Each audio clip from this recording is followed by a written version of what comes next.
Tversky.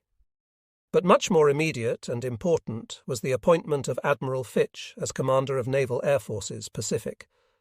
He would be the responsibility for logistics, placement, and commands in the coming air war.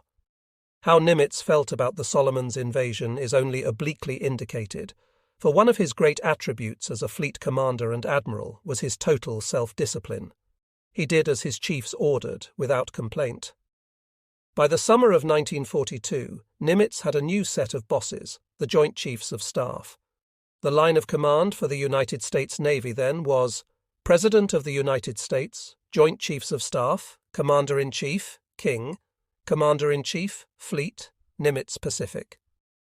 King had been plumping for a South Pacific invasion since February, and in early July the Joint Chiefs, of which he was a member, had agreed on the Solomons campaign. They called it Operation Watchtower. Nimitz called it Operation Shoestring. Except for requests to King for all the material and weapons he could get, and frank warnings to Gormley and McCain that they were going to get very little, Nimitz did not have much to say about the strategy here. Once the decision was made by higher authority, Nimitz followed the old axiom of command, and he expected his subordinate commanders to do the same, with every possible bit of bravery and gallantry. The hurry-up nature of the Solomons operation was indicated in a letter Admiral Dramel wrote Nimitz late in July. The 1st Marine Division, which actually invaded the islands, was to be in the South Pacific by August. The 2nd and 3rd Marine Divisions were to be there by December. Fortunately, the 1st Marine Division had been training for several months, and the men were toughened up. The 9th Marine Regiment was still in Camp Pendleton at that point, and when they cleared out, the amphibious command would be practically out of business.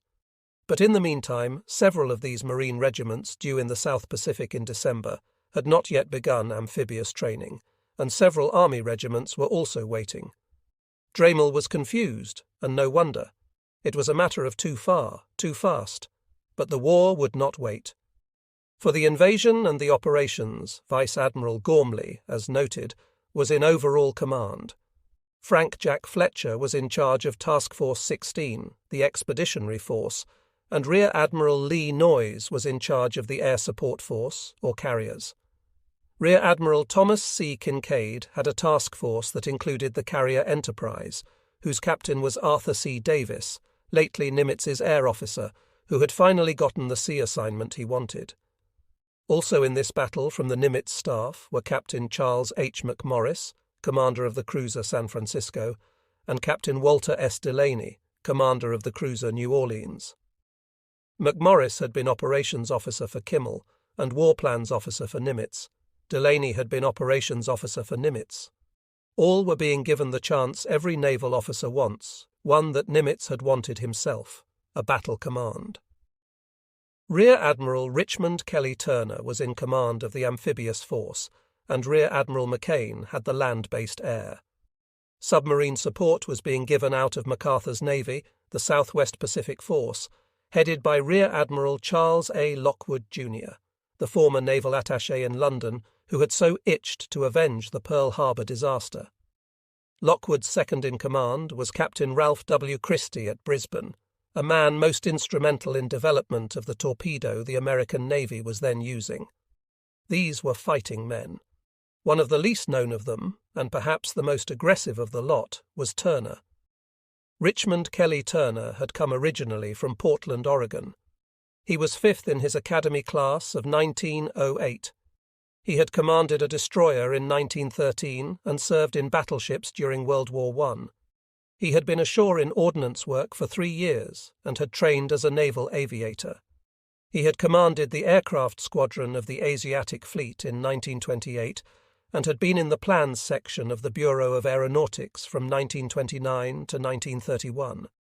After his course at the War College, he had served with Spruance on the staff there in the Tactical Division.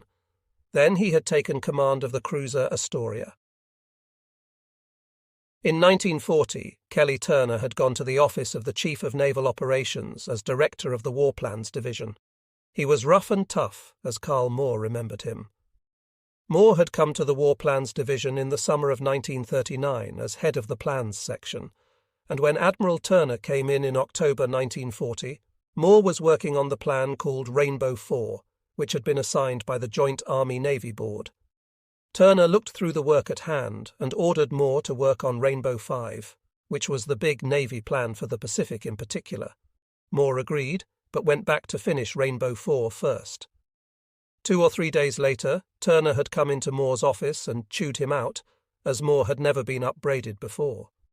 He ordered Moore to stop work on the 4 plan and also never to go to the War Department, where Moore had been working part of the time on his plan. Moore was shaken, but not so upset that he did not recognize Turner's abilities. Within a matter of weeks, Moore said, Turner had Admiral Stark, his boss, and the whole Joint Army-Navy Board swung around to his idea that the plan for the Pacific War was the most important.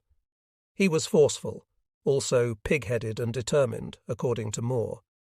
He was so violent in his arguments that other officers of all services would back down rather than quarrel with him. Whatever else might be said, Turner got things done, and that is what counted with Admiral King, his boss. Turner's method was to drive his subordinates and demand their best. No one seemed to care how he got the job done. Physically, he was prepared to work around the clock, and did so. He would beetle his brows, curse, and demand answers on short notice from his subordinates. This rough personality was not the best suited in the world to negotiations with army officers, and something had to give. It did give in February 1942. Turner was fired. Turner was upset, and King knew it. He did his best for this hot-tongued officer who had so much ability, so much drive, and so little control of his emotions. And thus it was that Turner was selected for the very difficult job of running the Navy's first amphibious assault of the war into Tulagi and Guadalcanal Island.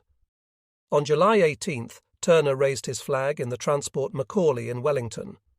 8 days later, somehow, the expeditionary force was assembled in mid-ocean, 75 ships. On August 7th, this flotilla came moving around Cape Esperance, and the invasion of Guadalcanal began. The initial landings were relatively easy. A transport was lost, and 11 fighter planes and a dive bomber went down. But Vice Admiral Gunichi Mikawa of the Japanese Navy had been caught by surprise, and was only beginning to fight.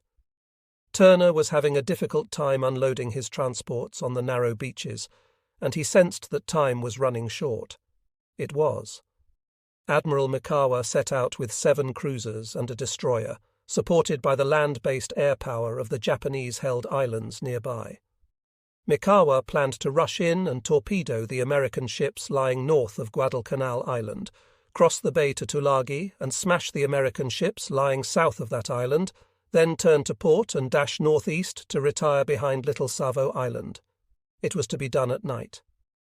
The Japanese were very confident of their abilities as night fighters at sea, and somewhat contemptuous of the American ability to fight at night. Turner had sent in landing craft from his 15 transports at Guadalcanal on the first day, and 11,000 Marines had gone ashore 4 miles east of Lunga Point. By the second day, the Marines had fought their way into ownership of the airstrip, the reason they were there.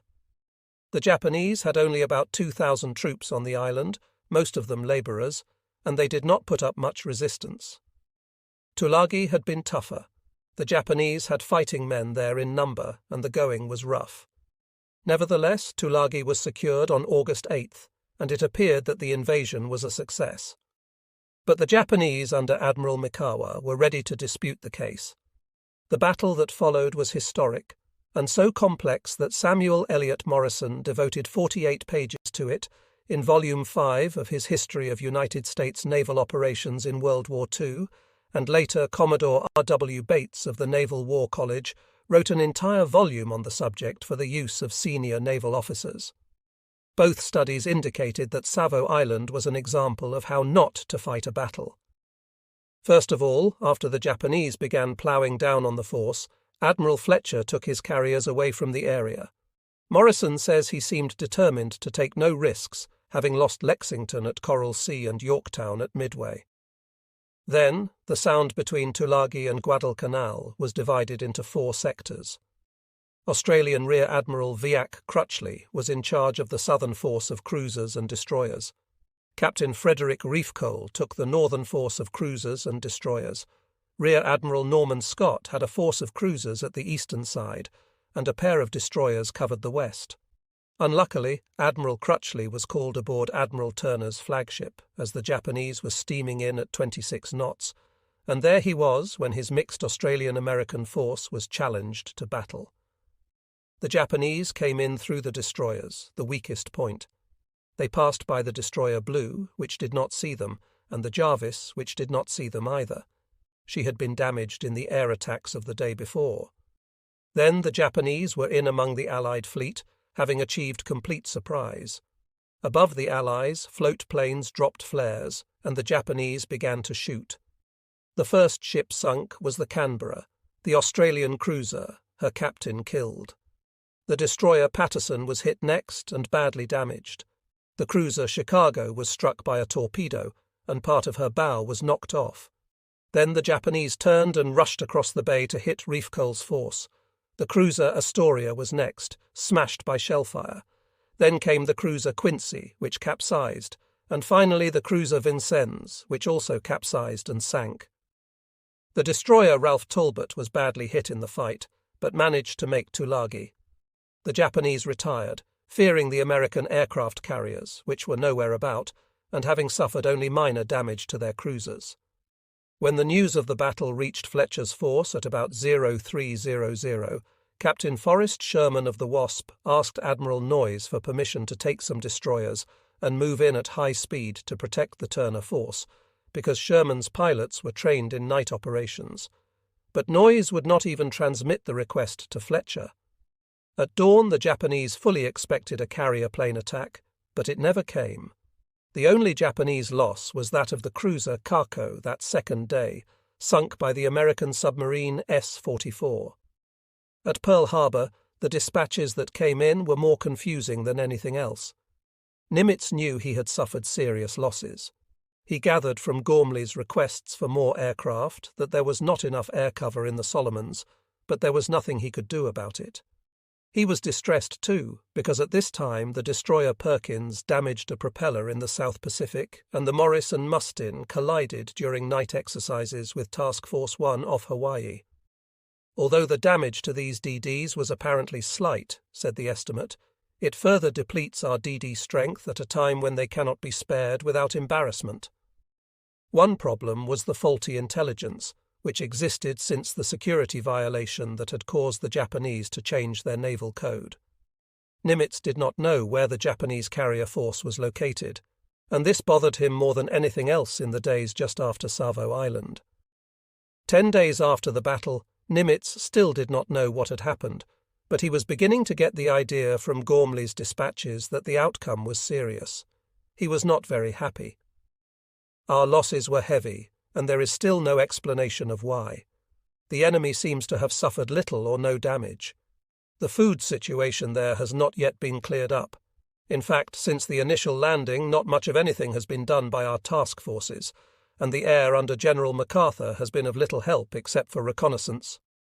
Now began the long and grueling Battle of Guadalcanal on the ground and at sea. Despite his own orders, Nimitz was becoming queasy about Frank Jack Fletcher.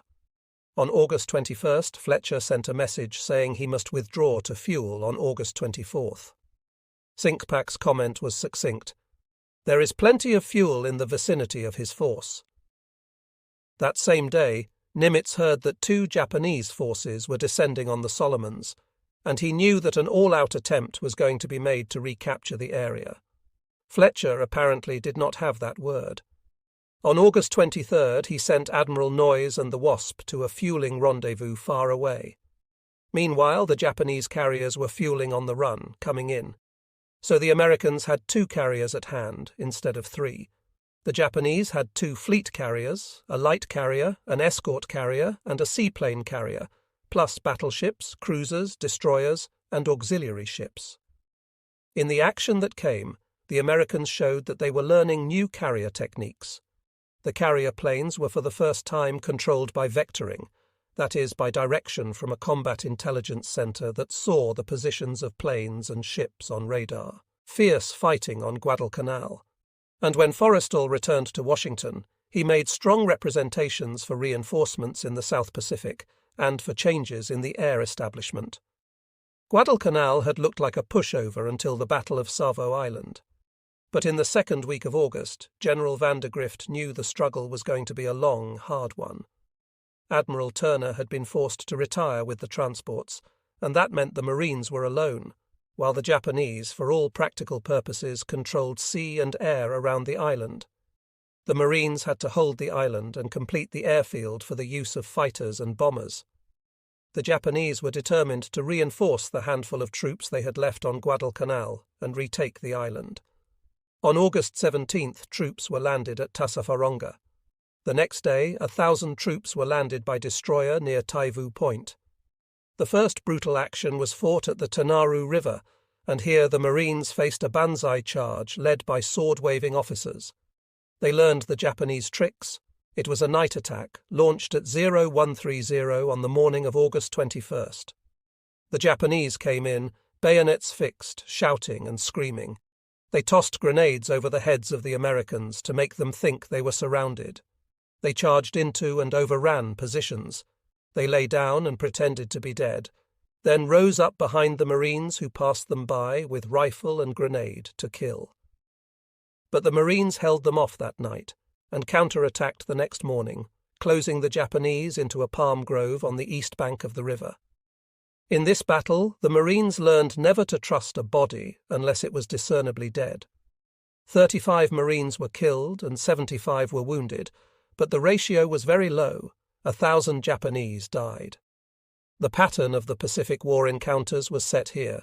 The Japanese did not surrender, they fought to the death, and by and large the Marines were satisfied with that arrangement. The deep jungle and the mud and mosquitoes were as much the enemy as the Japanese. It was a new kind of war, even for the Marines, and they quickly learned to improvise. One night, for example, Vandergrift sent a message to Pearl Harbor asking for 100 gross of a medical article, stipulating the number. The message arrived at Pearl Harbor around 0300 in the morning, and the communications watch officer looked up the number. Then he went rushing to wake up Lieutenant Commander Lamar, Nimitz's aide. What Vandergrift wanted were contraceptives. Contraceptives in the middle of a battle. What in the devil could Vandergrift be thinking of? Lamar woke, put on his clothes, and went up to Nimitz's house on Macalapa to the little hall bedroom where Fleet Surgeon Jundro was sleeping. The surgeon shook himself awake and got up to investigate. He came back to report that there were not 100 gross of contraceptives, 14,400 on all Oahu at that moment. Perplexed, Lamar awakened Admiral Nimitz and stated the problem to him. To Nimitz the light dawned at once. Vandergrift is probably going to use these on the rifles of his Marines to keep out the rain, he said, which is part of the reason that Nimitz was an admiral. Eventually the Marines got their contraceptives, but it took a little time. One of Kelly Turner's serious problems was the confusion in supply and logistics. The transports came in and spent their time around the beach trying to unload and dodging attacks. They would move out perhaps still half-loaded as night fell and the Japanese held the waters, and then come back by day. 2 weeks after the Guadalcanal landings, Turner was apologizing to Marine General Vandergrift for what seemed like neglect. "We have been greatly handicapped in fixing up cargoes because we could not find out what material most of the ships still had on board. Transport quartermasters were in most cases landed with you, and we had to dig information out by patient ship-to-ship canvass of cargo. Some of the captains did not even have copies of the loading plan, and did not know what was left, because the transport quartermasters took with them the only lists of the cargoes." The first order of business when Nimitz next met with King in San Francisco on September 7, 1942, was the matter of aviation. It was apparent that carrier and land-based aviation was assuming an ever more important role in this island war. Forrestal and Artemus Gates had been pressing for a more important position in the Pacific Command for aviators than that of aviation officer, and Nimitz had accepted the idea. Rear Admiral Towers, Naval Aviator No. 2, would become commander of aircraft of the Pacific Fleet. Nimitz welcomed this coming of an air officer, which would relieve his staff of some of the detail of managing the airplanes. So it was decided that Towers would become a vice admiral and take the Pearl Harbor job. Fitch, who held that job, would go down to the South Pacific to run air affairs there, and McCain, who was in the South Pacific, would go to Washington to take Towers' old job as chief of the Bureau of Aeronautics. Towers was only partially pleased with this program. His move was fine, for he had visions of becoming the super admiral of the fleet, occupying a job something like Yamamoto's in the Japanese Navy, with a bevy of carriers under him and battleships and cruisers and destroyers to support the air forces. He did not, however, want McCain in Washington in his old job. He wanted one of his own boys there. He recommended Ramsey, Davison, or Radford for the post. McCain was not qualified for administrative air work or procurement, he said. Nonetheless, McCain was chosen. Halsey was finally recovered from his illness after a long siege that included many weeks in a Virginia hospital. He was itching to get back into action, and Nimitz was eager to have him, even though there were problems. Halsey had the rank of vice admiral because he had been the senior air officer in the Pacific when he left in June. But so much had occurred in the days since June that two other officers were really in superior positions: Gormley as commander of the South Pacific, and Towers, who was to be chief air officer. It was a tribute to Halsey that King and Nimitz so respected him that they agreed to let him keep his 3 stars, yet be used as a task force commander. Another command problem was presented by the strong-willed Admiral Theobald in the Aleutians.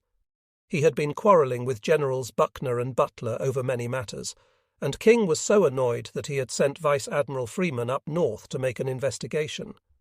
Freeman came back with a clean bill of health for Theobald, but that did not change the fact that Theobald was stuck in a backwash of the war, or solve the problems of Army-Navy cooperation in the Aleutians. A few days earlier, Nimitz had moved into a new headquarters up the hill from Ford Island. The building and swimming pool cost nearly $2 million, and he ordered his staff to figure that cost out in terms of ships and planes it would have supplied, so they would always remember what the war was all about. On moving, Nimitz installed the wartime souvenirs and bric-a-brac he was collecting there, including a sign that warned his callers, "Is the proposed operation likely to succeed? What might be the consequences of failure? Is it in the realm of practicability of material and supplies?" That sign warded off a lot of foolish ideas, as did another much gaudier decoration. Nimitz told King about a visit in August from Lieutenant Colonel Evans Carlson, the head of the Marine Raider Battalion, and Major James Roosevelt, his second-in-command. They had brought Nimitz a bloody samurai sword, which Nimitz promptly hung up on the wall beneath another sword, which had been carried by one of the Japanese pilots shot down in the Pearl Harbor raid.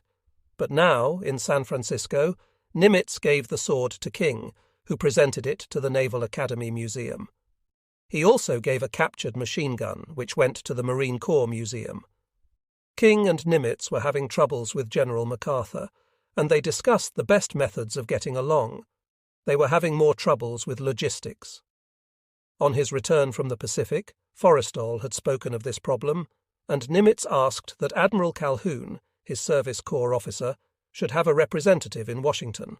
It was agreed, but King did note that the supply situation in general was a matter for the desk of the Paymaster General, who was supposed to be Fleet Supply Officer. In the talk about personnel, the name of Fletcher came up, and King said he wanted him in Washington for a couple of weeks of temporary duty, which meant he wanted to look Fletcher over. They talked very seriously about the problems at Guadalcanal. The day dispositions, they said, were all right. The night dispositions looked bad, and King asked questions that could not then be answered. Was the best use made of forces available? Specifically in the question of Savo Island, why were flag officers absent from both groups of cruisers? When Crutchley, Turner and Vandergrift had met on Turner's flagship that night, all 3 officers were half sick with fatigue. Why had no consideration been given to this problem of fatigue? And what about Turner's retirement to cover under Gormley during the Japanese raids, leaving Vandergrift to hold out by himself? Was the surprise attack at Savo Island the result of inefficiency? Anyhow, why were not steps taken to keep the Japanese from getting in? Nimitz talked about the tactical decisions made, and at the end of the discussion the two admirals agreed on one general thesis. The overall responsibility was Gormley's. Turner was Gormley's immediate representative. Final judgment on the fault would be withheld until receipt of completed reports. On the second day of this King-Nimitz meeting, the two admirals got down to the problems of public relations and press dispatches. They were not very happy with General MacArthur's treatment of press matters, because it was obvious to them both that he was releasing as news some materials from secret dispatches. Nimitz complained that he was bedeviled by reports at Pearl Harbor, and that he wanted Elmer Davis, the director of the Office of War Information, to know that he considered any release of war news to the press meant he was giving it directly to the enemy. King was brusque. He fought that battle every day, he said. They came back again to the problems in the South Pacific, the looseness of the operations, the bad planning in refueling, the delay in setting up a new cruiser task force, Task Force 64, and the surprise attack at Savo Island. With this problem pressing on his mind, Nimitz returned to Pearl Harbor to learn that the Japanese were building up to another major effort to capture Guadalcanal. Major General Kiyotake Kawaguchi staged such an assault on September 12th, and it gave Vandergrift some anxious hours. 3 days later, the carrier Wasp was sunk by a Japanese submarine. The battleship North Carolina took a torpedo, which forced her out of action for the moment, and so did the destroyer O'Brien. At this time came another mild harassment. Lieutenant General Delos Emmons of the Army was commander of Hawaii, and Nimitz got on very well with him.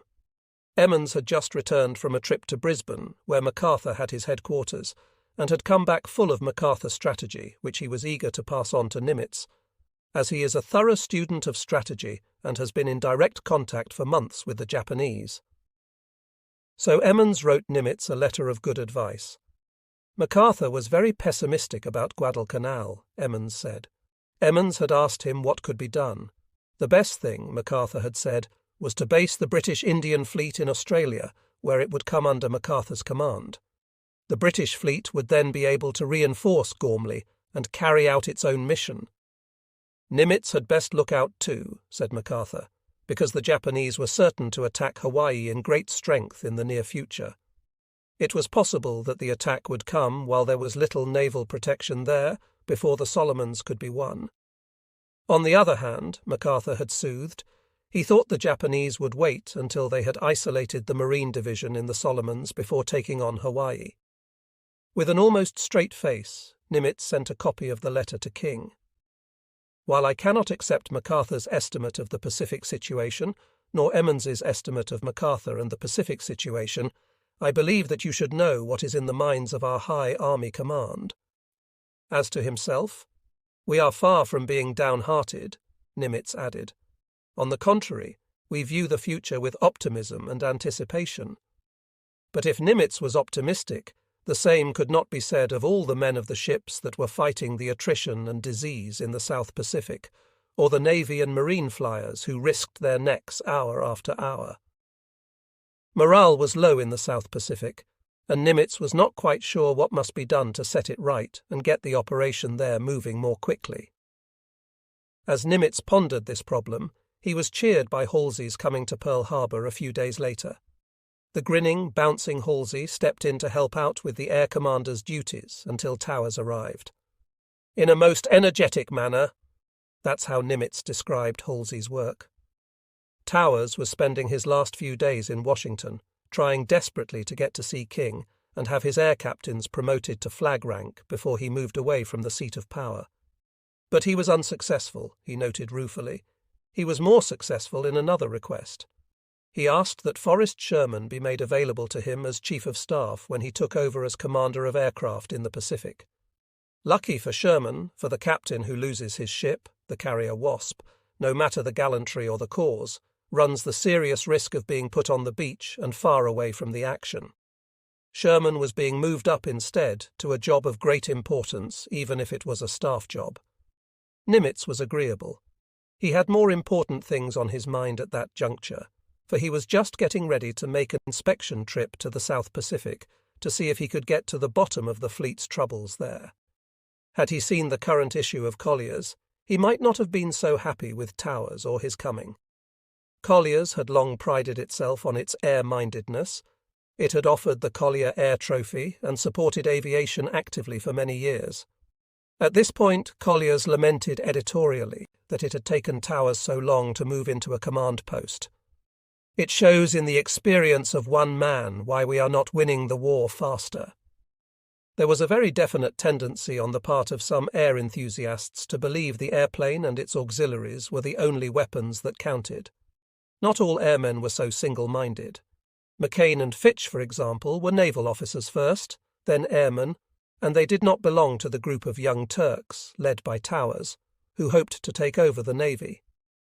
On September 24th, Nimitz and members of his staff left Pearl Harbor and flew to Palmyra to confer with the returning McCain. Also present at the meeting were Colonel Pfeiffer, the Marine officer, and Captain Ralph Ofstie, the aviation officer of SINCPAC. Nimitz talked about various air problems. He wanted McCain's advice on the use of the New Zealand Air Force, which was itching for action. Nimitz wanted to feed their pilots into American squadrons because he did not have the planes to provide them with their own material. Then, knowing he was going south, he asked McCain, "What shall I look into? The first thing is to get as many reserve planes up to Button, Espiritu Santo, as you can. Cactus, Guadalcanal, cannot handle any more planes right now, but you have to be ready to feed them in all the time. Aviation gasoline supply at Cactus is the present most critical question." They talked of other problems of logistics. Then Nimitz got down to personnel. Nimitz: "How is Noyes?" McCain: "All right, just suffering a little from the blast." Noyes was nearly killed in the torpedoing of the Wasp. Nimitz: "How about Fletcher? We are going to give him a blow. Rest on the mainland." McCain: "I was going to write you about him, but I didn't. 2 or 3 of these fights are enough for any one man. A rest will do him good." Nimitz: "Is there anything else?" McCain: "I want to emphasize the aviation gas supply and relief for pilots at Cactus. We can fly VF fighters up, but not back. It is a one-way wind. The Marine VF pilots are very tired. A relief for them is there now, and the SBD dive bomber pilots will be next. They have had no rest, they are just tired. They had to work during the day and could get no sleep at night. The Marines are not worried about holding what they have on Cactus, but you have got to stop the Japanese coming in. On these moonlight nights we will try torpedoes, but we haven't many of them. We lost 2 SBDs trying to bomb ships at night. Harmon has been working on a new method for the B-17. He is going to have them come in weaving at low altitude and then straightening out just before the drop. Harmon says a new field of employment for B-17S is necessary because of the big investment in material and personnel that has been put in them. We are developing a new night site. Nimitz: "How about the Norden site?" Ofstie: "It is a high-altitude bomb site for above 6,000 feet. McCain: "The B-17 pilots are good. They will come down, but doctrine keeps them up. I saw the pictures of Rakata Bay, where they strafed and destroyed 5 seaplanes on the water. Another one strafed a combatant ship. I saw the pictures, and you could see the Japanese falling right over on the deck. He made 2 passes before the ship fired at him. During the third, they opened up on him, and he left with about 20 or 30 holes in him, but he got back all right." In trying to discover what was wrong with Fletcher, Nimitz had asked McCain to make some inquiries. On his way back to Washington, McCain saw Fletcher at San Diego and did just that. He reported in a letter, "I talked with Fletcher. He said he was very concerned and very apprehensive as to the location and character of service of his task group, both before the hit, Saratoga, and until arrival at Pearl. Also very tired. He added that he was in good shape and rested now, and after a little leave would be ready to go in again. He did appear to be in good shape, except for a slightly strained expression about the eyes, which you have become so accustomed to seeing in the eyes of others returning from active operations. I told him that he should not ask to go on another detail unless he felt at his best, that he owed that both to himself and to the job. He thought this over for a while and said, "You are right, I will take as long a leave as I can get. and if I feel my best will ask to go again, and I am sure I will. I feel he should be taken at his word. So Fletcher was to have a blow. For how long would depend on what King saw and what King thought in those 2 weeks of temporary duty in Washington, for that was why Fletcher was being ordered back. Somehow he seemed to be the unluckiest of admirals. He had participated in more major operations than any other carrier admiral, although he was not an aviator. Every one of them except Midway had gone a little sour, and in the case of Midway, Spruance came out with the glory. M'Kane also had a sense of humour, which he revealed in the next paragraph of his letter to Nimitz. I talked with Admiral King by telephone and asked him to find 50 high-altitude VF fighters and put them on board ship bound for the south right away. He yelled into the phone, "That's your business. That is why I brought you back." If he meant that, which I doubt, I will surely get them. My very best to you. It was a friendly little ending. They both knew their commander-in-chief, whose propensity for shouting transcended Maine Navy. For King, stern taskmaster with himself, was equally stern with all about him. Indeed, it was said around Maine Navy Yard that you always knew when you were doing a good job if you worked for King because he only grunted at you. On his way south, then, Nimitz knew that one of his problems was solved. Fletcher would not be back soon, which opened a nice big hole for Halsey to step into with no complications. It was enough to make a commander-in-chief sigh with relief.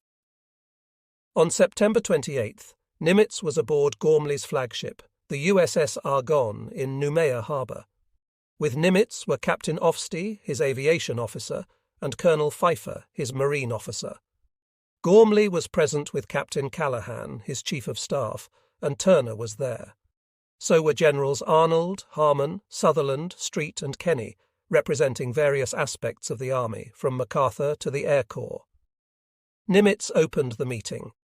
The purpose of my visit is to inform myself and members of my staff with conditions in the SOPAC area, and to inform myself on the problems of Admiral Gormley and General MacArthur. We will begin the conference by having Gormley or Harmon outline the situation in this area. Gormley.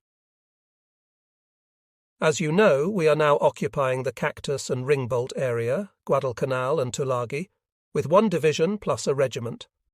On Cactus, we are holding only a small area, which Turner or Harmon can describe for you. Our forces and position there is under constant pressure. Logistics supply is most difficult. We can send in only 1 ship at a time, and from the eastward there is only 1 channel.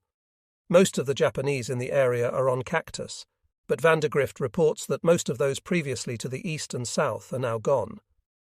By recent report, he has surrounded a group to the westward, but he has not yet reported how many he has caught in his bag. The Japanese are still getting in despite our air activity. Nobody knows exactly how many are on Cactus right now. We have lost 3 APDs, converted destroyer transports, and 1, the Stringham, has to go to the yard. We have no craft for raids on enemy positions since we lost those APDs. At Ringbolt, Tulagi, there have been no enemy raids, but there have been several bombings and bombardments. Our dive bombing against enemy night attacks by surface vessels has not been successful. There is a tricky 45-knot wind, and although our aircraft have turned back their destroyers on some nights, no hits have been made. 1 AK, naval cargo vessel, can go into Ringbolt Harbour, but the Japanese know the area perfectly and are able to bombard from close to the foul area. One time they had only 10,000 gallons of aviation gas left. M'Kane sent in a tender with aviation gasoline. 1 ship could spend only 6 hours unloading in the 2 days it was there. The rest of the time it was dodging bombers. So it went, Nimitz asking his pointed questions and not stopping until he got answers. There was another meeting on October 2nd, concerned first with amphibious operations. In the interim, Dremel had been sent back from San Diego to Washington for temporary duty with King, and he had been sent to the 4th Naval District in Philadelphia.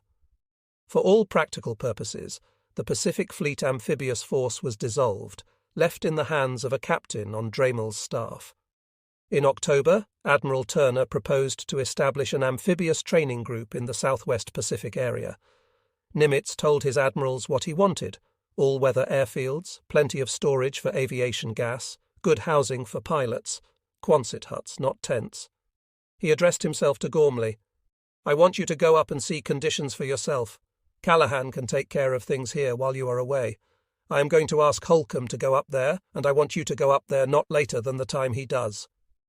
He snapped out more directions. Improve cargo handling facilities. Complete all-weather roads.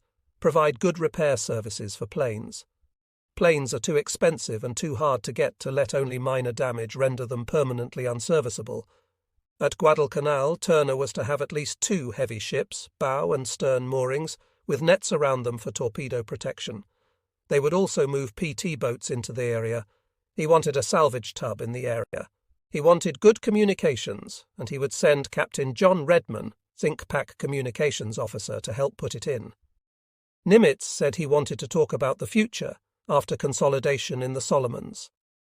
Originally, the operations plan had called for the building of airfields on adjacent islands and consolidation of port facilities, but Nimitz and King had junked the old Task 2 and Task 3 and were reworking the operational plan.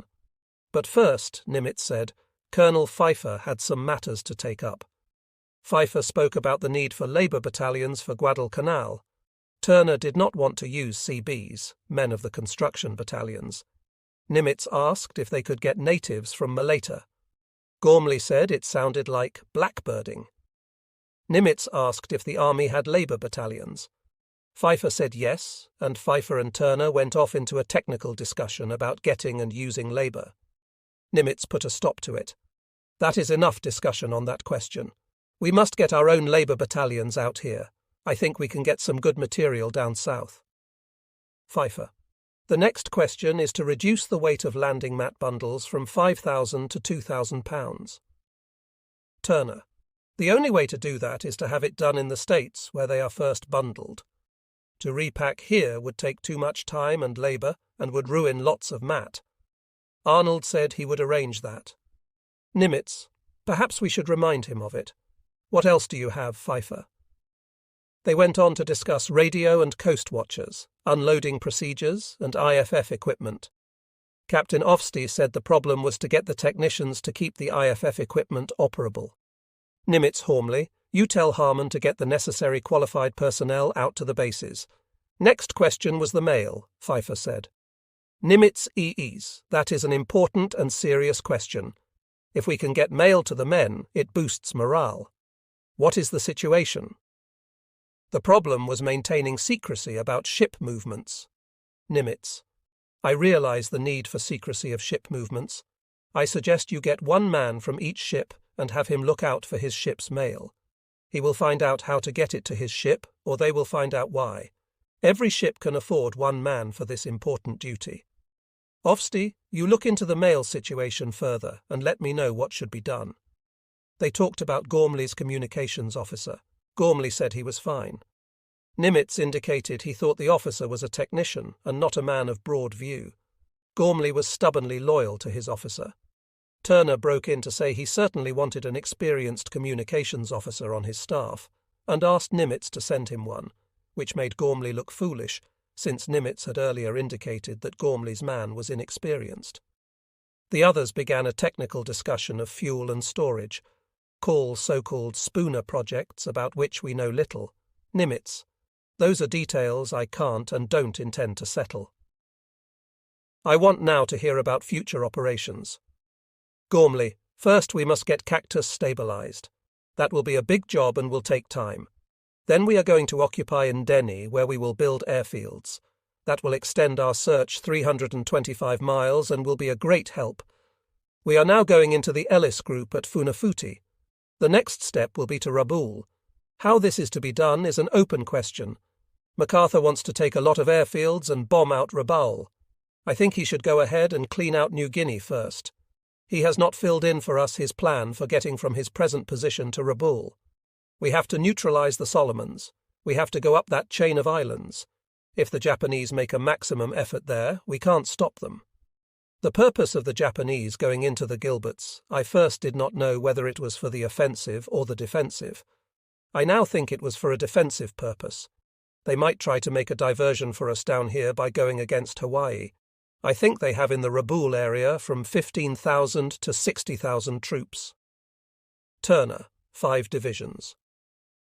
Gormley was miring himself deeper and deeper as the conversation continued. He had accepted MacArthur's estimate, which Nimitz refused. He was indicating defeatism, which Nimitz could near bear. He did not have such details as the realistic appraisal of the Japanese situation. Turner did. Gormley, a Japanese division has about 15,000 men, so that would make about 75,000 there. In Bougainville they have many troops at both ends of the island, but I don't know exactly how many. Nimitz. How many ships does it take to move a Japanese division? Turner. About 2/3 of what it takes us. Gormley. I think they would use large landing boats to make a move against Cactus. If they use larger ships, Turner's estimate of 2/3 of ours is about correct. Nimitz. But their movements by small boats have not been successful. Deeper and deeper and deeper. Turner, obviously trying to pull Gormley out of it. They lost about 20%, but they are still fighting offensively on Cactus. Nimitz. I know that, but they still have the momentum of unchecked offensive. They have the morale, and they have the bases from which to operate. Turner now began to speak very strongly and forthrightly to his fleet commander. They are better trained. Nimitz. Yes, but there certainly are reasons why they have not come against Cactus in greater strength. Turner. I haven't changed my mind since what I told you when I saw you in San Francisco at the Summer King Nimitz conference. I said then that Guadalcanal could be easily taken, but that it would be costly. It has been costly. We have not made further progress on Cactus due to our ignorance and lack of skill. The previous schemes were to pull the Marines and go ahead. But they only have a 5-mile square area now. The troops there have to clean up the place and extend their lines so we can get another airfield area. They want relief by the army and to go back for reorganization, rest and replacements. I want enough forces there, and light forces and more iron to throw out the Japanese. I want to get another trained outfit with boats, to build up the air strength, and to go ahead with new troops. We can't go ahead with a single line because it could be too easily cut off. We must have supporting positions to keep it going. We must have the situation in hand at Cactus to use it for a springboard. The Marines now there must stay there. They are veterans and a valuable force. We must get our other forces trained. Many of our losses came from lack of training. Nimitz asked about the army forces coming. It would be the 43rd Division, but except for one regimental combat team that was ready, the others were going to Auckland for training. Gormley asked about Patch's troops, but Gormley said only one regiment was trained for combat. Nimitz asked Gormley if he had authority to move army troops where he wanted, and Gormley said he would take that authority, the first statement he had made of which Nimitz thoroughly approved. But when Nimitz asked about New Zealand troops, Gormley bogged down in a discussion about the problems. Nimitz. If we can't find a formula for using them, it is Japan's gain. We should use all resources that are available to us. Gormley was not sure that all the leadership of New Zealand was agreed to fight under American control. Nimitz. Well, let's get it into the record. Ask them, and if they refuse, it will be in the record for the peace conference. They know that. We must overcome the obstacles in the way of how and where to employ them. Gormley was not sure the New Zealanders were well enough trained to hold. Well, don't put them in a place where they can lose the war for us. But there must be some place where we can use them. However, that is a detail I won't go into. That is your job to find out. I repeat again that to win this war, we must use every resource we have. I agree that no change is to be made in the troops at Cactus until the position there is secure. No other thought has ever been in my mind. I have a high regard for the Marines up there, and I can't agree that they are so inexperienced. They have handled everything the Japanese had. Now they are not able to spread their influence very far because of lack of means of communications such as road and trails to move troops and tanks. They have to cut roads through the jungle to move their tanks. Asked about the raiders. The raiders and the parachute troops of the 1st Division are shot. They will have to come out to rebuild. I am against the use of the second raiders on Guadalcanal. Well, you see about using New Zealand and army troops. Broke in to discuss a dispatch he had received in August from King, speaking for the Joint Chiefs of Staff. The Joint Chiefs had wanted Gormley to supply a plan and schedule for further operations against the Japanese south and east of Rabaul. Gormley had not answered. I feel that our present operations have not yet reached a point where such plan and schedule would be worthwhile, he said. Asked Ofstie what he knew, and Ofstie had a proposed directive on the subject for issue by SINCPAC. We can't consider that proposal in the 5 minutes we have left. Ofstie, give Gormley a copy of the proposal, and Gormley, you send us your comments and recommendations on it. I repeat again, if we can't use our allies, we are goddamned fools. Nimitz returned tired and troubled from the South Pacific. The 12-day trip had been grueling in many ways. They had left Pearl Harbor on Thursday, September 24th, in a Coronado flying boat. One engine of the plane had failed, and after they limped into Palmyra, the plane was sent back to Pearl, and another was substituted for the next leg of the trip. They had flown to Canton Island on Saturday, September 26th, and Nimitz had inspected the installations and conferred with the British resident.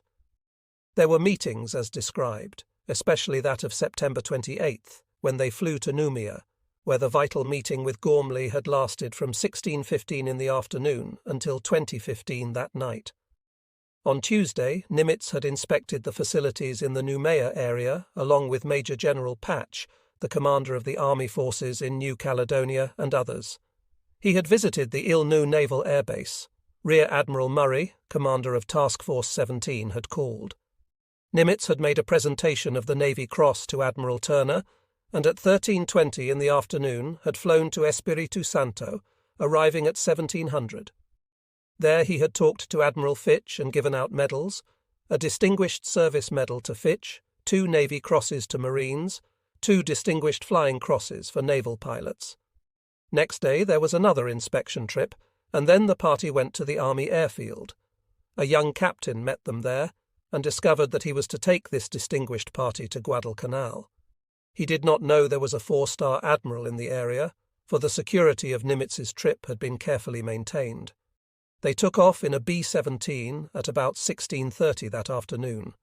An hour out, the plane encountered heavy weather, and soon the pilot admitted he was quite lost. Was riding up front with the aircrew.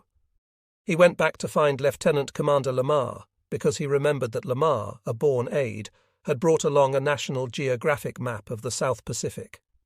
Lamar dug into his bag and found it, and with this guide, Ofstie navigated the B-17 into Henderson Field. That night, a rather shaken party spent the evening with General Vandergrift and his officers.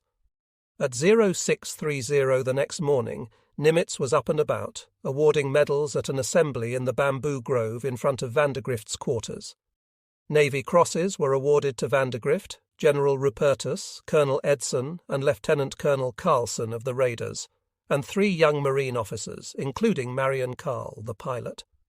Then came the moment when Nimitz gave a Navy Cross to a hulking sergeant, who might have weighed 250 pounds. Lamar read the citation for bravery, far beyond the call of duty, and Nimitz reached up to pin on the medal, whereupon the sergeant fell over in a dead faint. Vandergrift was very upset. When the Marine came to, he said he was sorry, but he had never seen a 4-star admiral before, and he was scared to death. Nimitz was the Jonah again. Trying to take off from Guadalcanal, the big plane skidded and slid to the end of the runway. Nimitz and party were forced to wait several hours until the part of the field not covered by mast and netting dried out. Obviously, first-hand experience caused him next day to start talking about the need for all-weather airfields. The Nimitz party was further delayed that day when a coast watcher on another island reported Japanese bombers heading their way. The bombers never arrived, but Nimitz took the extra hour to go forward and visit the marine lines, and finally got away at 1300, returning to Espiritu Santo, where he presented another Navy Cross to Major James Roosevelt of Carlson's Raiders. The next day he flew back to Noumea for what became the fateful talk with Gormley, then on October 3rd went to Fiji, Suva, making aerial reconnaissance of the Nandi area, and later of Wallis and Hull Islands. He was back in Pearl Harbor at noon on October 5th, Monday, and at his desk. Nimitz was troubled because he was worried about morale in the South Pacific, and particularly about Gormley, who seemed to Nimitz to be unable to face the obstacles and enemy strength. But worried as he was about Gormley's performance, Nimitz hoped for the best. He had indicated to Gormley what he must do, and in his thoughtful way he was rooting for the man to do it. On October 8th he sent Captain Redmond to the South Pacific, bearing a letter to Gormley. Halsey, accompanied by Admiral Calhoun, the Service Force commander, and Spruance, would be coming down to Noumea, he said. Halsey would visit the area first, and then join Task Force 16 as commander, and also as Senior Pacific Fleet Task Force commander in the area. Halsey, Nimitz said, would be subject to Gormley's operational control as long as he was in the South Pacific. Kincaid was to relieve Murray in command of Task Force 16, and new captains would be coming for other ships. Fletcher was supposed to come back in November with Task Force 11, but if he did not, then Frederick Sherman would take the task force.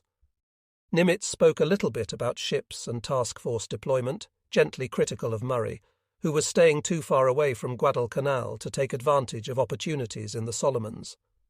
He also wanted the battleship Washington moved closer to the fighting area, and he disapproved of the plan of keeping another task force south and southeast of Guadalcanal, too far away. He wanted this force moved west and south of Cape Esperance, which might be open to air attack, but he wanted Gormley to accept the risk so he could strike the enemy. Gormley had indicated that he would reinforce Guadalcanal with an army regiment, and Nimitz approved. He was not sure King would approve of his, Nimitz's, advice. King might think Nimitz too reckless, so he sent a copy of the letter to King. He promised Gormley every assistance, urged him to visit Guadalcanal, which he had not done, and see for himself. "In closing," Nimitz said, "let me again urge you to take such calculated risks as may be warranted in order to continue the attrition which we are now inflicting on the enemy's sea and air force." Nimitz was very understanding of Gormley's problems. He said he was pleased with the accord between Army, Navy, and Marines in the area, and he cautioned Gormley to do everything possible to maintain the accord. Tempers worn thin by fatigue and loss of sleep break out easily. Patience and tolerance on the part of all hands will help preserve that unity of purpose and goodwill that is so essential to success. But Nimitz was not soft. The steel fist was there in the velvet glove. "I wish you to include in your final report on the Savo Island battle of 8 to the 9th of August your opinion as to the responsibility for the dispositions and actions of that night. Such a blow cannot be passed over, and we owe it to the country to do our best to fix the responsibility for that disaster, and to take the action necessary to prevent a recurrence." Which, in simple English, meant that some head was going to roll. On October 11th, Admiral Scott was patrolling not far from Cape Esperance, with orders from Gormley to seek offensive action against the enemy. Nimitz's letter had apparently reached home. That night, Scott engaged the Japanese in the Battle of Cape Esperance. The Americans lost the destroyer Duncan, the cruiser Boise was badly damaged, and the Salt Lake City was damaged. The Japanese lost the heavy cruiser Furutaka and the destroyer Fubuki, and 2 more destroyers were sunk the next day. The cruiser Ioba was badly hit, and the commander of the Japanese force, Admiral Goto, was mortally wounded. The victory was excellent for American morale, but it did not prevent the Japanese from achieving their end. The Japanese force was escorting ships loaded with troops and guns to throw at the Marines in the Solomons. 2 days later, the Japanese began their monthly attempt to recapture Guadalcanal. It opened with bombardment of Henderson Field by the battleships Congo and Haruna, knocking out 48 of the 90 American planes on the field. On October 14th, the Japanese sent 6 transports down the slot, escorted by destroyers and fighter planes, and they unloaded in the full light of the next day, while nothing could be done for several hours until gas was found, even by siphoning it out of B-17S on the island, and fighters managed to destroy 3 of the transports and drive the others away. By October 15th, Nimitz had this to say: "It now appears that we are unable to control the sea in the Guadalcanal area. Thus our supply of the position will only be done at great expense to us. The situation is not hopeless, but it is certainly critical." The next day, even that old optimist Secretary Knox was not sure the Americans could hold on, and said so to a reporter from the New York Times. The trouble was that the problems were just not being solved, and Nimitz had the feeling that time was running out. On October 15th, he conferred with various members of his staff on the question of Gormley. They believed, and he did too, that Gormley was simply not aggressive enough. Nimitz sent King a dispatch asking for permission to relieve Gormley, and received permission that night. Next morning he made the decision, and on October 18th, when Admiral Halsey arrived at Noumea to look over the area where he expected to operate a task force, he was suddenly informed that he was taking over the whole South Pacific. Halsey had flown to Noumea accompanied by Captain Miles Browning, his chief of staff, and Colonel Julian Brown of the Marine Corps, his intelligence officer. The plane settled down on Noumea harbour at 1400, and a whaleboat came alongside. Halsey stepped aboard, and an officer handed him a sealed envelope. Halsey opened it. Inside was another sealed envelope marked secret, and inside that were his orders. "Jesus Christ and General Jackson!" Halsey exclaimed. "This is the hottest potato they ever handed me." In a way, the choice of Halsey to command the South Pacific seemed odd, for he was known in the fleet as a hard-fighting, hard-playing, devil-may-care commander, who was at his best under conditions that another admiral might have called desperate. Halsey was a Navy man from a seagoing family of at least 5 generations, starting with Captain Eliphalet Halsey, who sailed the first Sag Harbor whaler around Cape Horn. Halsey's father had entered the United States Naval Academy in 1869 and retired finally with the rank of captain. His son, William F. Halsey, Jr., was a member of the class of 1904 at the Academy, a year ahead of Nimitz. This class was also the class of Kimmel and David Bagley, 2 other distinguished Navy men. Halsey was very active in Academy life, and stood about the middle of his class academically, which indicated his personality and interests. He held more class offices before he was finished than any but one other man, and he was, without a doubt, the most popular man in the class. "A real old salt, looks like a figurehead of Neptune, everybody's friend." So the class yearbook described him. As an ensign, he served on the battleship Kansas when she went on the famous round-the-world cruise as one of 21 ships of the Great White Fleet.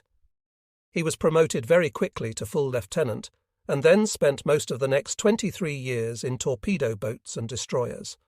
A real old salt indeed.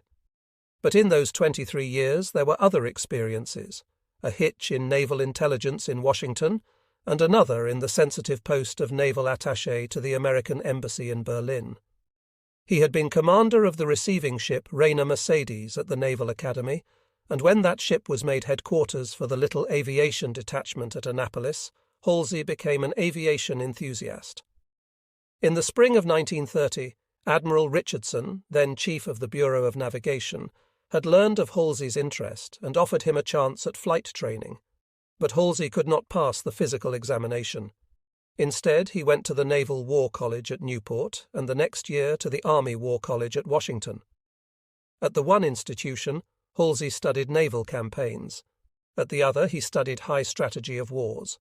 And then, in 1934, Admiral King, who was chief of the Bureau of Aeronautics, offered Halsey command of the carrier Saratoga if he would take the Aviation Observer's course at Pensacola.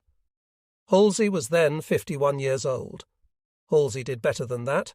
He took the pilot's course, having sneaked in under the wire in another guise. The stratagem worked, and somehow, without passing the physical examination, Halsey was qualified as a pilot. How good a pilot? Well, his instructor, later Admiral Bromfield Nicholl, recalled the mysteries of Halsey's flying. The worse the weather, the better he flew. But he could fly, and he did fly. After 2 years in Saratoga, Halsey was made commander of the Pensacola School and Base. He was made Rear Admiral in 1936, and 2 years later became commander of Carrier Division II, which included the carriers Yorktown and Enterprise. Then and later in command of Carrier Division 1, Halsey was instrumental in the development of carrier techniques. One, for example, was the use of a single wavelength for all scout planes of a carrier force, so that all carriers would be told when the enemy was sighted. When war came, he had been in charge of Task Force 2, when he split off from Milo Dremel, calling his carrier Enterprise, 3 cruisers, and 9 destroyers Task Force 8. Halsey had been sent with this force to support the Wake Relief operation, and he never did learn why the task was called off. But then came the Marshall's raid, and Halsey was in the thick of the war. From the beginning of the war, Halsey had endeared himself to the men of his task force and to the sailors of the whole fleet by his flamboyant gestures.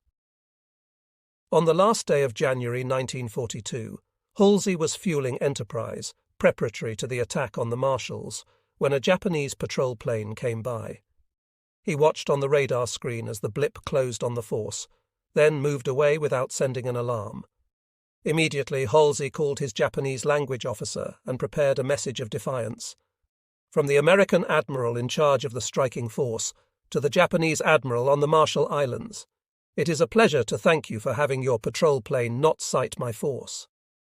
Next day, planes from the Enterprise dropped copies of this leaflet on the islands, and of course the men who prepared, printed and delivered it spread the word throughout the fleet. Halsey was the fighting admiral. He was the one chosen to lead the carriers Enterprise and Hornet on the ticklish and dangerous Tokyo raid. He came back to Pearl Harbor just too late to make the Battle of the Coral Sea, and then returned sick with nervous dermatitis to go into the hospital. Now he had been handed what he called the hot potato of the Pacific War. There was little doubt about the difficulties ahead. Back in Pearl Harbor, Nimitz was preparing for action. He wanted Kincaid to relieve Murray in Task Force 17 and Frederick Sherman to command another task force. He would have Fletcher back, if Fletcher was ready, in all respects, to return to sea. "If you feel that Fletcher needs a longer period of rest," he wrote King, "I suggest that he be trained ashore in some capacity." Lee Noyes was holding the fort for Towers as commander of aircraft in the Pacific, but would then be a spare flag officer, and Nimitz suggested Noyes might be sent elsewhere since he would have C.P. Mason and DeWitt Ramsey as spare flag officers. In the South Pacific, the coming of Halsey was greeted on the decks of the ships and in the mud of Guadalcanal with cheers. Now, said the Americans fighting there, they would go someplace. What Halsey did was bring a new morale to dispirited men, and immediately he began to change the atmosphere from the grey of defeatism to the brightness of hope. The change was electric. "I early placed emphasis on the principle of unity of command," he said. "I insisted that each commander of a task force must have full authority over all components of his force, regardless of service or nationality. I believe the wholehearted efforts of all hands to create one South Pacific fighting team prove the key to success in overcoming the many obstacles in the conduct of later operations involving the use of task forces of varied composition." He set about establishing relations with MacArthur in the south, and with Admiral Thierry d'Argenlieu, the French governor, up on the hill of Noumea. There was much difficulty with the French because the New Caledonian colonials were divided between adherents to Vichy and de Gaulle insisted that the French forces on the island retain their independence and aloofness. There was, after all, a strange relationship between France and Japan that affected Indochina, where the Japanese were garrisoned but the French still ruled in theory. Except for some matters concerning supply and housing, however, the French of New Caledonia were only an irritant or social companions. Halsey set up shop in the Japanese consulate and began building confidence. Part of his formula, though not exactly good copy, was the principle of a bottle of Scotch on the table always bore fruit in our dealings with other commands. It was not just the whisky. Halsey charmed his guests, and soon after beginning to listen, they learned that he knew what he was talking about. Halsey had never considered this type of command for himself. In the winter of 1941, when Admiral Nimitz in the Bureau of Navigation had written him about his next assignment and asked how he would like to command the Norfolk Navy Yard, Halsey had replied that he was completely skeptical about his ability to handle an industrial establishment. What he wanted was a sea command. Now he had everything: diplomatic relations, inter-service relations, supply stations, repair stations, camps, clubs, hospitals, an entire military establishment. All this was thrown on Halsey on October 18th. 2 days later, Nimitz was writing new instructions. He intended to send to the South Pacific for each carrier 1 battleship, 2 heavy cruisers, 1 light cruiser, 1 anti-aircraft cruiser, and a full squadron of destroyers, Nimitz said. But Halsey could use these forces otherwise. Nimitz suggested the employment of 2 carriers and 4 anti-aircraft cruisers in 1 force. 2 days after that, Nimitz was writing again, asking for reports on the loss of the destroyer Meredith on October 15th, and the failure of the Portland and the Porter to complete destruction of Japanese forces they encountered in actions of October 15th and 22. Nimitz wanted to be sure that Halsey was fighting. There was a feeling in the Navy Department that commands and commanders must be very carefully looked over. "I am tremendously pleased over the results of your quick trip of inspection to the Solomons area," Secretary Knox wrote Nimitz. He went on, "While I have the highest possible regard for Admiral Gormley, I had repeated reports of his physical condition, which gave me a great deal of anxiety, and I am satisfied that you acted most wisely and with the most admirable initiative in ordering Halsey to relieve him. It was most unfortunate that the brilliant success which attended the initiation of the Solomons Island expedition was followed by a period of what, at this distance, looked like indecision in employing the forces at our disposal, and the complete lack of offensive use of our surface craft until Norman Scott's very successful raid north of Savo Island." Knox said he knew one could not gauge an officer's battle competence and personal courage until he had been tested. He could understand the feeling of fair play that would prompt Nimitz or others to give an untried man a chance. "But," said the Secretary, "in a war on so vast a scale as this, and with such vital issues concerned, just treatment of an individual must yield to higher considerations, even at the expense of doing what may appear to be an injustice. Men of the aggressive fighting type must be preferred over men of more judicial, thoughtful, but less aggressive characteristics." Knox recalled Lincoln's problems in the Civil War. "I presume most of us, if we had been required to choose at the beginning of the war between the brilliant, polished, socially attractive McClellan and the rough, rather uncouth, unsocial Grant, would have chosen McClellan just as Lincoln did. But the mistake was not to be repeated. So the lineup was being changed in many places. Pye was relieved as commander of the battleships, Task Force 1, and appointed president of the Naval War College. Here his celebrated strategical abilities could be used fully, without any nagging doubts as to his aggressiveness. Training of future admirals was still a very important part of the Navy mission. Vice Admiral Leary was called back to the Pacific Fleet from his job with MacArthur to take over Task Force 1. Admiral Carpenter replaced Leary. Gormley showed up in Pearl Harbor, very upset about the manner in which he had been relieved, and Nimitz had to tell Gormley very frankly that he was not the man for the job at the time. It was some, if little, solace to Gormley that Nimitz interceded and secured his appointment as commander of the 14th Naval District in Hawaii. He, at least, did not go to Siberia. Frank Jack Fletcher had hoped to come back to sea, but after his leave he did not pass muster with King, so instead of returning to task force duty, he went to Seattle, where he would be commandant of the 13th Naval District. It was not quite so much of a Shanghaiing as in the cases of Dremel and Brown, although his duties were similar. Fletcher's duties also included command of the northwestern sea frontier, which meant an active defense job against possible Japanese attack. Yet it was a come-down for a man who had been thick in the action and hard for Fletcher to take. Brown was later able to solve his problem, in part by securing a third term of duty as naval aide to the President of the United States.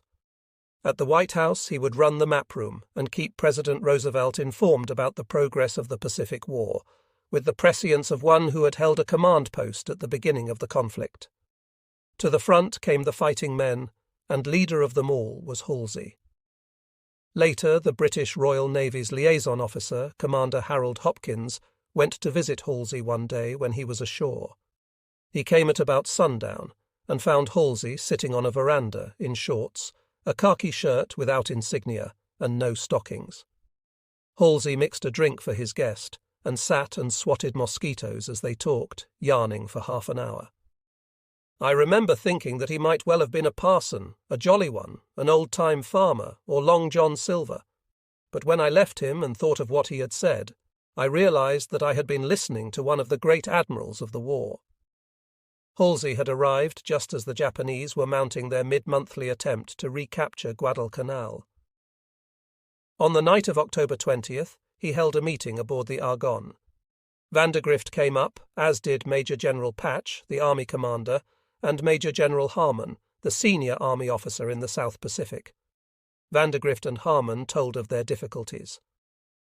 "Are we going to evacuate or hold?" Halsey asked. The generals said they would hold if they got enough help. Kelly Turner said the Navy was doing all it could. Halsey told the generals to go on back, and he promised them every resource he had available. Then Halsey made two quick decisions.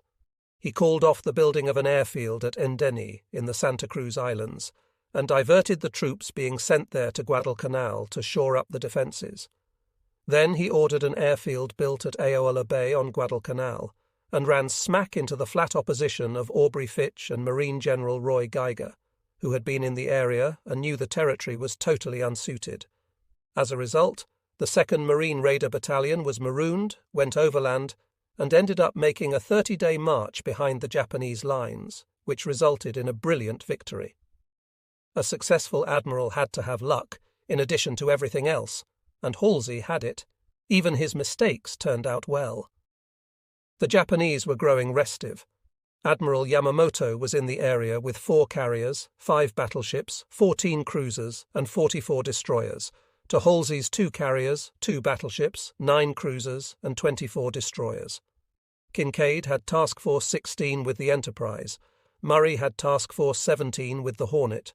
Rear Admiral W.A. Lee had Task Force 64, a group of battleships and cruisers. On October 24th, Halsey sent the 2 carrier groups on a sweep north of the Santa Cruz Islands, thence to move southwest, to be able to intercept the Japanese if they tried to approach Guadalcanal. This they were almost certain to do, for on the island the Japanese land forces were making another desperate attempt to capture Henderson Field, the disputed airfield. Early on the morning of October 26th, Admiral Halsey noted from the dispatch stack that patrol planes were in contact with an enemy force about 200 miles northwest of the Hornet. He ordered Admiral Murray to attack, and at the same time Admiral Kinkaid's men were coming into contact with the enemy. A pair of planes from the Enterprise hit the Japanese carrier Zuiho, damaging her seriously and putting her flight deck out of action.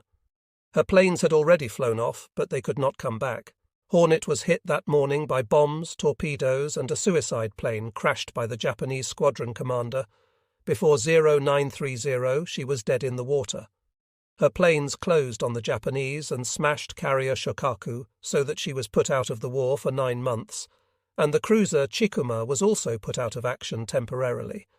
Trying to pick up an air crew, the destroyer Porter was sunk. Then Enterprise was hit, and so was the battleship South Dakota. Hornet was abandoned and finally sunk by the Japanese. The battleship Washington was very nearly sunk by another Japanese submarine. Nimitz had been ready for some such news.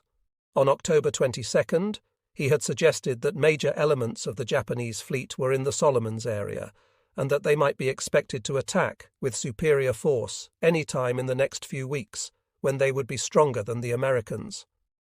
Having inferior forces, we must count heavily on attrition, but losing no chance to come to grips with the enemy under the principle of calculated risk.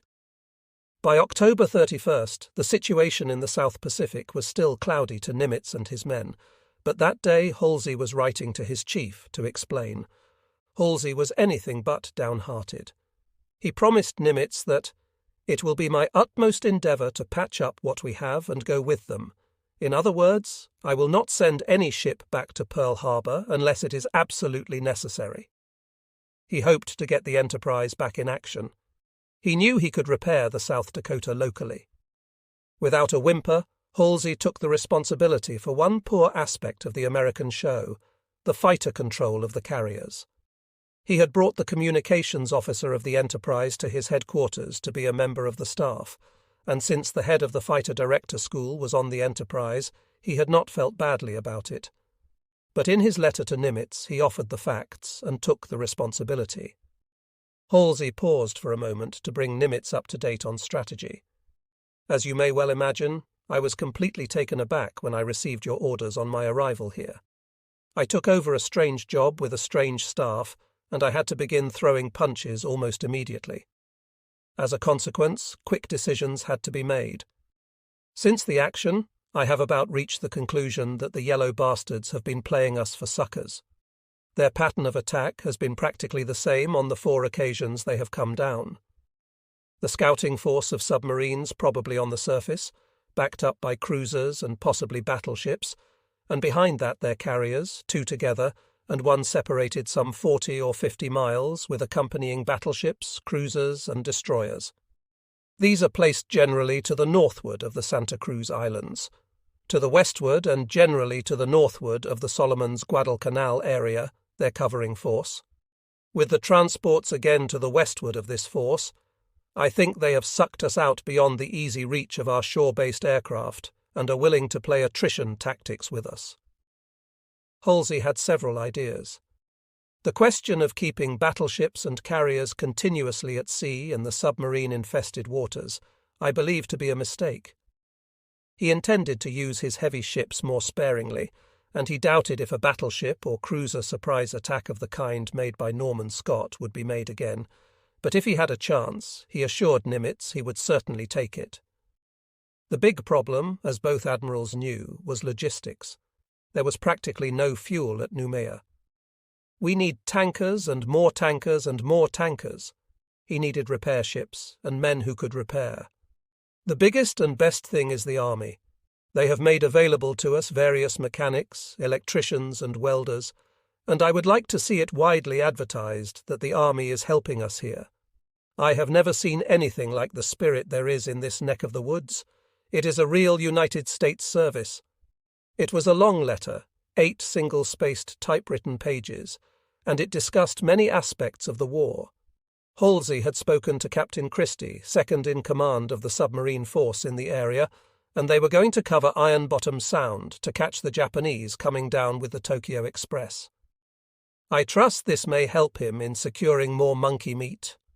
We are in need of everything we can get, planes, ships, escort vessels, men, and so on ad nauseam.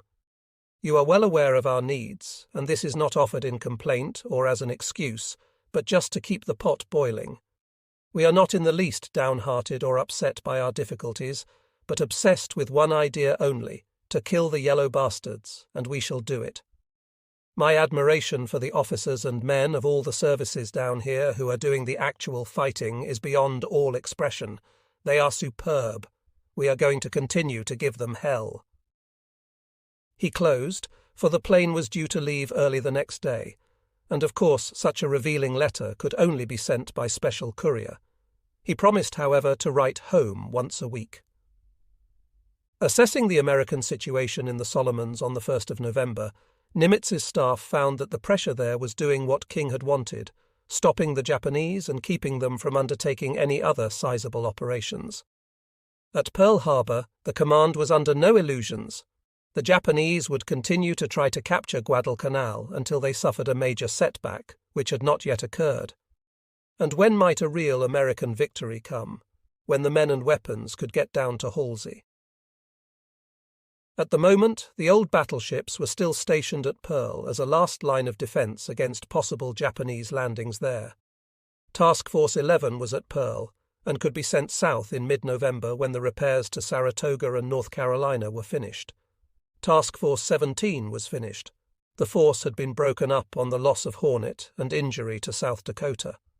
Task Force 16 was not ready for battle and would not be until Enterprise was repaired. What Halsey had then, besides unlimited courage, was a force of cruisers and destroyers, the battleship Washington, and Admiral Fitch's land-based airplanes with which to fight. There were also 24 submarines available. There could be no offensive until more planes came down, until Henderson Field was ready for all-weather operation, and supporting fields were built.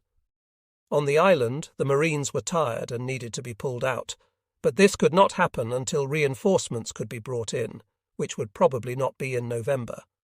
So the same problems existed that had existed before Halsey arrived, with one great difference. The situation was critical, said Nimitz, but the determination, efficiency, and morale of our people there is so fine that even the most pessimistic critics must concede that we will win out in the end. There it was. Halsey's infectious grin and tough words had reached even back to Pearl. It was no accident that Halsey was building morale, and building it fast. Before the ships damaged in the Battle of Santa Cruz arrived back at Noumea, Halsey had called in the senior officers of all branches of the services and directed them to pool their forces. Our shoestring had held, but it had been badly frayed and it had to be patched up. Halsey then headed for Guadalcanal, where he held his famous press conference and then visited the hospital at Efate. The word got around. The boys on Guadalcanal had a boss who cared. The word was slower getting home, because the correspondents' stories had to go back to Pearl Harbor or Washington for censorship and transmission home. Secretary Knox was concerned about this aspect of the war, realizing, as the admirals tended to forget, that the whole nation was involved in this war, and winning it was a job at home as well as in the theatres of operations. Knox asked for, and got, Nimitz's concurrence in handling press copy at Noumea. Knox also wanted to use Navy communications facilities for transmission, but here Nimitz balked. He knew the enemy monitored his radio, and he feared that the sending of press copy would give the enemy a basis for breaking the American codes. In comparison to the Army, the Navy's public relations were rudimentary. King and Nimitz, and even Halsey, considered the press a nuisance. Whether necessary or not depended on the Admiral's point of view at any given moment. But in operations, Halsey was snapping the boys to, as the Marines would say. An example of the manner in which the Americans were learning in this war could be seen in the report and comment of various officers on the fighting of Fighting Squadron 6, which went into action on Guadalcanal in September. Shortly after Halsey took command at Noumea, the commanding officer of Fighting 5, Lieutenant Commander L.C. Simpler, made an operational report which was destined for Nimitz. The squadron of 24 F-4Fs and 24 pilots had come ashore at Guadalcanal to operate with the 1st Marine Air Wing. Later, 8 more pilots had joined up. Between September 11th and October 16th, 2 pilots were known to have been killed in action, 3 others were missing and 4 were wounded. They lost 8 planes from enemy aerial action, 5 planes in operations, and 7 planes because of enemy bombardment of Henderson Field. They destroyed 45 enemy planes and another 6 probables. Here is the way Fighting 5 operated in those hard days. 1 pilot for each operational plane stood by in the ready tent, and the planes were dispersed around the field with the captains standing by as soon as word came of an enemy airstrike headed their way. The guns were charged by the ordnance crew and everything was ready. The commanding officer issued his order, scramble, and the pilots rushed to man their planes, taking off as quickly as possible in no special order. First plane off acted as leader until the assigned leader got into position. Section leaders were assigned, but it was really up to them to take over a 2-plane section, and everyone flew wing from time to time. The climb was made as quickly as possible to 26,000 feet or more. It took 35 to 40 minutes to hit 30,000 feet. The flight leader led the attack then, using the steep high side with full deflection, then coming down to half-deflection aim. The attackers fired just ahead of the enemy planes, letting them fly into the fire. If they were attacking Mitsubishi Navy bombers, they aimed just behind either engine, hoping to flame one. After attacking, each plane joined up on the first fighter in sight for mutual protection. When escorting, the pilots learned to keep together, never to be diverted by a chance to strafe a surface craft, and to stick with the bombers all the way. On strafing missions, they had learned to make a steep sweeping dive from 10,000 to 12,000 feet against any ship that could put up a heavy barrage of anti-aircraft fire. With each plane's attack, they discovered, the fire from a ship like a cruiser would decrease. No sweeping. The pilots were to pick out a fixed point and aim at it. The flyers of Fighting Five were proud of their strafing record. In many attacks they had still not lost a plane. They had learned about men as well as flying. Commander Simpler said they needed 2 pilots for every plane, pilot relief every 2 weeks, more often during heavy action.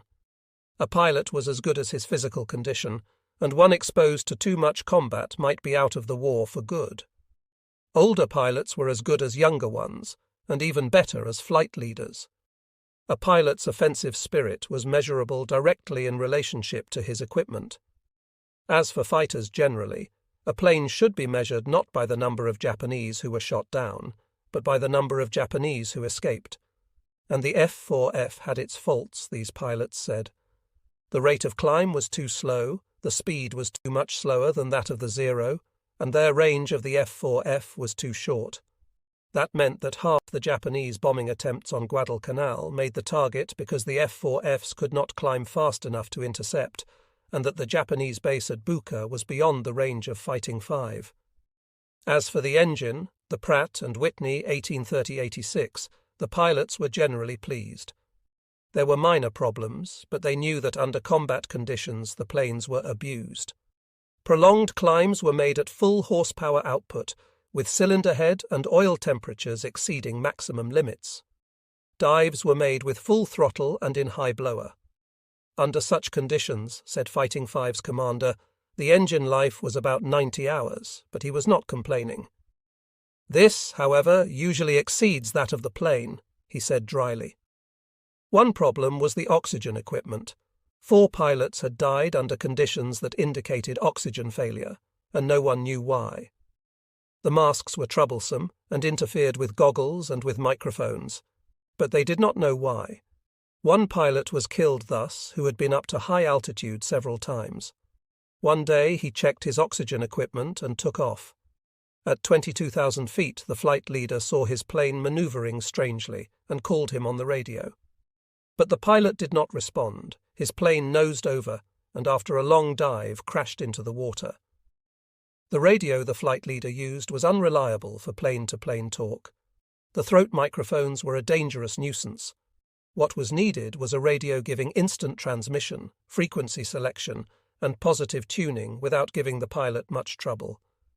The guns gave trouble too, but in this the commander indicated one of the problems that Nimitz had already recognized, even as he sent these carrier planes ashore for service.